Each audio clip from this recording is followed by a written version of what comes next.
بھی لوگوں نے جھگڑے کی بات کی، ایک ہے اس کو ڈھونڈتے پھرتے ہیں، جب وہ ملتا نہیں پھر ایسے لوگوں پر ہاتھ رکھ دیا جو عالم کہلانے کے بھی قابل نہیں، وہ مجدد بنا دی۔ صدی میں کوئی ڈھونڈنا تھا، حدیث میں بتا دیا کہ بدل کیا ہے، نبی بند کر دیے ہیں۔ صحیح حدیث مسلم سے یہ بخاری فرمایا کہ پہلے ایسا ہی ہوتا تھا کہ ایک نبی فوت ہوتا تھا، اس کے بعد دوسرا نبی کھڑا ہوتا تھا، اب اس کی ضرورت نہیں رہی۔ میری امت میں یہ قابلیت پیدا ہو گئی ہے، بانجھ نہیں ہے،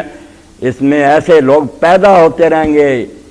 ان اللہ یبعث لہذا الامۃ علی راس کل میں، ہر صدی میں ہر دور میں ایسے رہیں گے لوگ، من یجدد لہا دینا، ایک آدھے کی بات نہیں، بے شمار ہوں گے، مختلف علاقوں میں ہوں گے جو دین کو اصل حالت میں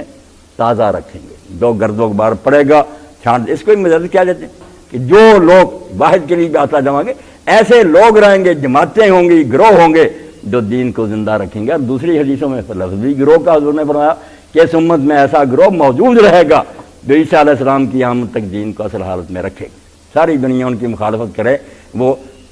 اور یہ جو کتاب ہے مولانا ابو الحسن ندوی رحمۃ اللہ علیہ کی، 7-8 جلدوں میں ہر شخص کو پڑھنی چاہیے، تاریخ دعوت اور ایمان تازہ کرنا کہ کیا اللہ نے اپنا وعدہ پھر پورا نہیں کیا۔ رسول اللہ پر نبوت بند ہونے کے بعد جہاں کوئی چیلنج اس امت کو درپیش ہوا،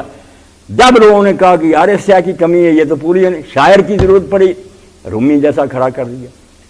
فقہا کی ضرورت پڑی، چاروں امام کھڑے کر دیے، حدیثوں کی حفاظت کی ضرورت پڑی، محدثین کا گروہ کھڑا کر دیا، جرنیلوں کی ضرورت پڑی، صلاح الدین ایوبی جیسے۔ اتنی زبردست کتاب ہے، فرماتے ہیں ہر زمانے میں دیکھ لو، جب لوگ کہتے تھے اب تو بس کام ختم ہو گیا، نہیں، اللہ خبر لیتا رہا، آدمی بیچتا رہا۔